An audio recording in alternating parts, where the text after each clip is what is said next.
तो हेलो सांग मैंने तो मुझे पहुँच जाइए कोचिंग रे। तो कोचिंग आसु आसु मोर मो कूलांगार सांग सहित देखाई जी कि ओला शुणी जाकि गोड़र अवस्था कौन करके आसी। तो आमको भोक लगी जाता आम टे पलि आसलु खायापाईका। भाई आमर टे गरम गरम बरा तरकारी बाड़ी देते तो आम ये बरा तरकारी खायापी आसी ठिया होचु। तो ये स्पेशली तरकारी आमर बना हो राग तरकारी। तो आपण मैंने जो मैंने भी केवे खाई ना तो ट्राए करेंगे बरा सांगे जो राग तरकारीटा यहाँ स्पेशली।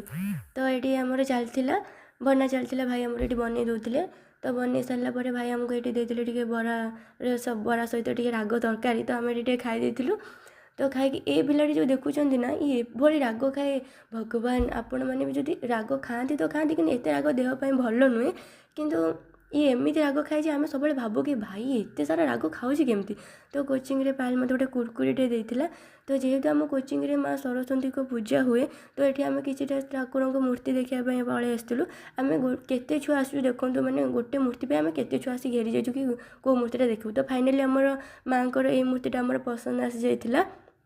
तो आम यहाँ पैकिंग कर नहीं जाइलु कोचिंग भितर को। तो ये भी केते सारा मूर्ति थी आम देखुलु। तापर ये भाई आमर मैनेजर भाई आमर पैसा बाहर कर देते। तो ये हूँ आम कोचिंग मैनेजर। तापर ये कोचिंग बंद करके ताला पकईदेलु। ताला मारिकी आम ये बाहर जाइलु कॉलेज को। कॉलेज रे आमर थिला आज क्लास नथिला। तो जेहेतु आम क्लास नाला आम 99 पलि आसलु। 99 टे बुलाबुली कर घर को पलैलु। That's for today.